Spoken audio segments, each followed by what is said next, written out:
Hello everyone, my name is Sugaku, and today I'll be going over my Wukong build for survival, and I'll be breaking it down into the theory, application, and results.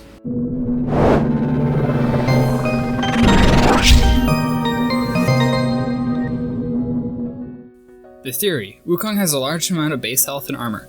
Also, having armor amp with his third ability makes him a good candidate for what I call a battery build.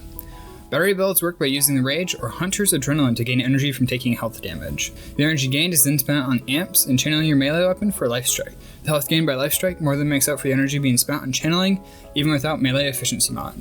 Issues that can come up with this build are the base tankiness of the frame not being enough, and amps that don't compensate for the defensive and offensive weak points of the frame. Having mobility in the form of abilities or sprint speed to continuously kill enemies is required, as hitting enemies with your melee weapon is the only way to gain health. The application: like most battery builds, I put on Vitality, and I don't recall if it's able to fit in Steel Fiber, which would both increase the tankiness of the build on its own, without the player putting in additional actions per minute.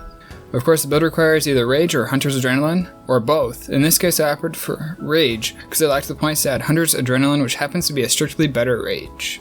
Alongside the requirements of maxed out efficiency, of course, and also duration as much as possible to capitalize on Wukong's Defy and Cloud Walk abilities. Of course, for this build to work, the player needs to have Life Strike on their weapon, or have a good health regen ability built into their kit.